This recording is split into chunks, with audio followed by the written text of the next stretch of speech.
បាទជំរាបសួរបងប្អូនថ្ងៃនេះខ្ញុំបាទគ្រូអសុបរានជ័យទឹកសំចៃរំលែករុក្ខជាតិមួយទៀតហើយបងប្អូនណា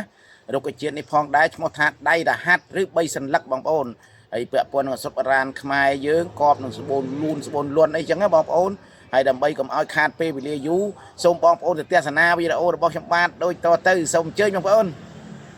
បាទបងប្អូនថ្ងៃនេះខ្ញុំបាទគ្រូអសុបរានសូមបង្ហាញរុក្ខជាតិមួយទៀតហើយបងប្អូនពាក់ព័ន្ធនឹងអសុបខ្មែររបស់យើងអសុបបុរាណរបស់យើងណាបងប្អូនយកទៅប្រើប្រាស់ដើម្បីសុខភាពបងប្អូនហើយរុក្ខជាតិនេះផងដែរពាក់ព័ន្ធនឹងអសុបបុរាណខ្មែរយើងឈ្មោះថាដៃរហាត់បងប្អូនហើយបងប្អូនមានអាការៈជំងឺផ្សេងដូចពីពាក់ព័ន្ធរុក្ខជាតិនេះបងប្អូនយកទៅប្រើដូចជាកបនឹងជំងឺស្បូនស្រុតស្បូនលូនស្បូនលាន់បងប្អូនហើយបងប្អូនយករុក្ខជាតិនេះទាំងដើមទាំងស្លឹកទាំងឫសទាំងអីទាំងមូលបដ ாய் បងប្អូនយកទៅហាលឲ្យស្ងួតឲ្យធ្វើអនាម័យល្អលាងទឹកលាងអីសម្អាតកលុកកលៀនឲ្យក៏ច្រាំវាបានស្រួលទៅយកទៅហាលថ្ងៃក្តៅ2 3ថ្ងៃទៅបងប្អូនយកទៅប្រើដោយដាក់ពី10ទៅ20ក្រាមបងប្អូនយកទៅប្រើទៅដាំមួយឆ្នាំង2ឆ្នាំង3ឆ្នាំងទៅស្បូនស្រុតស្បូនលូនស្បូនលាន់របស់បងប្អូនហ្នឹង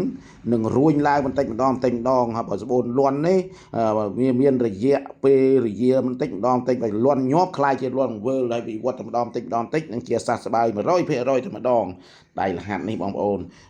ដើមរុក្ខជាតិដៃលហាត់នេះចង់និយាយចឹងបងប្អូនហើយនឹងមួយបងប្អូនណាមួយទៀតបើសិនណាបងប្អូនយកទៅប្រើប្រាស់ដូចខាងលើដូចខ្ញុំនិយាយគេច្រាំឲ្យស្អាតលាងអនាម័យឲ្យស្អាតចឹងណាយកទៅហាលថ្ងៃក្តៅឲ្យបានស្ងួតព្រោះថារុក្ខជាតិទាំងអស់ធ្វើឱសថបុរាណដើម្បីឲ្យបានចេញថ្នាំរុក្ខជាតិចេញថ្នាំច្រើនគេហាលឲ្យស្ងួតបងប្អូនយកទៅហាលឲ្យស្ងួតកុំដាក់ទៅទឹកចេញតិចតួចណាយកទៅប្រើប្រាស់វាទៅព្យាបាលរោគអត់គាប់សូវកប់រសើទេមានន័យថាចឹងបងប្អូនហាលឲ្យស្ងួតទៅវាចេញច្រើនពេលយកទៅដាំចង់និយាយចឹងណាបងប្អូនធម្មតា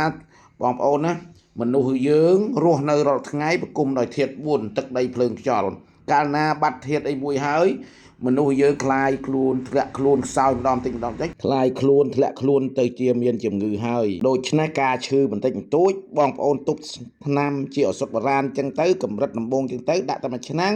ជាបាត់ចង់និយាយចឹងណាបងប្អូនទន់ស្រាលមុនដំបូងបងប្អូនជាបាលទៅបងប្អូនជាសះស្បើយលឿនហើយឆាប់រហ័សហើយមានសុខភាពល្អទៀតកាលណាមនុស្សយើងមានធាតុទឹកដីភ្លើងខ្យល់នឹងគ្រប់គ្រាន់ហើយប្រគំដោយធាតុ4នឹងគ្រប់គ្រាន់ស្មើគ្នាហើយមនុស្សយើងអត់ឈឺទេបងប្អូនមានសុខភាពល្អហើយចង់និយាយចឹងណាបងប្អូនកាលពីបរមកាលមកខ្មែររបស់យើងដូចជាអេសី6អង្គចឹងណាបងប្អូនគាត់ស្ពាយាមដាំឲ្យដកពិសោធន៍នៅរុក្ខជាតិផ្សេងដោយហាលស្ងួតវាប្រកបប្រសើរចង់និយាយចឹងបងប្អូនយកទៅហាលស្ងួតទៅនឹងគាត់ប្រសើរហើយហ្នឹងមួយណាបងប្អូនមួយទៀតបងប្អូនណាឱសថដៃលហាត់នេះផងដែរពាក់ព័ន្ធនឹងជំងឺដូចជារោគស្ត្រីបងប្អូនយកទៅកប្រសើរណាស់ដល់បងប្អូនយកទៅប្រើហើយដោយដាក់ដូចខ្ញុំនិយាយខាងលើចឹងបងប្អូនដាក់10ក្រាមទៅ20ក្រាមហើយ10ក្រាមស្ងួត20ក្រាមទៅទឹកចង់និយាយចឹងបងប្អូនដាំពិសាទទួលទានរាល់ថ្ងៃទៅរោគស្ត្រីនឹងបាត់ជាពំខានពេលដែលបងប្អូនដាំមួយឆ្នាំង2ឆ្នាំងខ្លះទៅ3ឆ្នាំខ្លះ2ឆ្នាំវាអត់ទៀងដោយការអាការៈរបស់យើងហ្នឹងបងប្អូនវាមានធ្ងន់មានស្រាលចង់និយាយចឹងបងប្អូននឹងមួយមុខទៀតបងប្អូនណារោគស្ត្រីឆ្លាក់សបងប្អូនយកទៅប្រើប្រាស់ដោយដាក់រុក្ខជាតិដៃលហាត់នេះចំនួន10ទៅ20ក្រាមដូចគ្នាចឹងបងប្អូនហាលឲ្យស្ងួតដូចគ្នានឹងយកទៅប្រើប្រាស់ស្ត្រីធ្លាក់សមានន័យថាស្ត្រីធ្លាក់សយប់ឡើងភាគច្រើនគឺយើងក្តៅ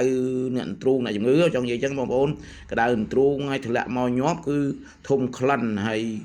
សើមនៅខោខ្លីហ្នឹងទៅហើយមនុស្សហ្នឹងច្រើនលហត់លហែវបបេមាត់ឡើងស្លាំងសាច់ក៏មិនសូវស្អាតអីបងប្អូនស្លេកស្លាំងហ្នឹងធ្លាក់សច្រើនយកនិយាយធ្លាក់សច្រើនធ្វើឲ្យធំក្លិនហើយស្ត្រីចង់និយាយចឹងហើយយកឱសថដៃលហាត់នេះទៅបងប្អូនយកទៅប្រើកបនឹងជំងឺធ្លាក់សនេះហើយនឹងទី3បងប្អូនទី4ស្ត្រីឆ្លងទន្លេបើសិនជាបងប្អូនមានកូនចៅមានប្រពន្ធឆ្លងទន្លេបងប្អូនដាក់10ទៅ20ក្រាមដដែលហ្នឹងយករុក្ខជាតិទៅហាលឲ្យស្ងួតដោយប្រើតែ2 3ឆ្នាំងនេះបងប្អូននឹងកបប្រសើរជំងឺ ស្ត្រីឆ្លងទន្លេនេះហើយមានន័យថាស្ត្រីឆ្លងទន្លេហត់ហេវអស់កម្លាំងស្លេកស្លាំងប្របីមាត់ហើយទាន់ដៃទាន់ជើងធ្វើឲ្យរឹងដៃរឹងជើងឡើងវិញហើយមានកម្លាំងកំហែងឡើងវិញដូចមនុស្សយើងធម្មតាអញ្ចឹងចង់និយាយអញ្ចឹងបងប្អូនណាហើយសិនណាបងប្អូនមានចម្ងល់នៅក្នុងវីដេអូនេះពាក់ព័ន្ធនឹងសុទ្ធបុរាណខ្មែរយើងបងប្អូនខមមិនចូលមកខាងក្រោមវីដេអូក៏បានដែរបងប្អូនលោកគ្រូនឹងបកស្រាយតបទៅវិញដើម្បីឲ្យបងប្អូនបានដឹងបានយល់ច្បាស់នៅសុទ្ធបុរាណហើយនឹងទី1បងប្អូនណាហើយមួយទៀតបងប្អូនណាហើយដូចជាបងប្អូនមានចម្ងល់នៅរុក្ខជាតិអីផ្សេងក្រៅពីហ្នឹងបងប្អូនខមមិនចូលក៏បានដែរហើយនៅជាចុងក្រោយបងប្អូនបើសិនជាបងប្អូនមានចិត្តថាលោកគ្រូចែកជាធម៌ទានដោយបរិសុទ្ធនៅរុក្ខជាតិដើម្បីសុខភាពបងប្អូនចុច like ចុច share ចុច subscribe ឲ្យបានអ្នកមួយបងប្អូនណាមិនទាន់ចុច subscribe សូមបងប្អូនចុច subscribe ឲ្យបានអ្នកមួយហើយនៅជាចុងក្រោយនេះខ្ញុំបាទគ្រូឱសថបុរាណជ័យទឹកសូមបួងសួងនៅវត្ថុទាំងឡាយក្នុងលោកមានព្រះអរិយបុគ្គលជាដើមសូមឲ្យព្រះអរិយបុគ្គលទាំងនោះតាមថែរក្សាបងប្អូនសូមឲ្យបងប្អូនបានសុខបានចម្រើនគ្រប់ពេលគ្រប់វេលាម្យ៉ាងទៀតសូមអំពរ4ប្រការគឺអាយុវណ្ណៈសុខៈពលៈកំបីគ្លៀងគ្លាតឡើយគណៈពេលនេះខ្ញុំបាទគ្រូឱសថបុរាណជ័យទឹកសូមគោរពសូមជម្រាបលាសូមអរគុណ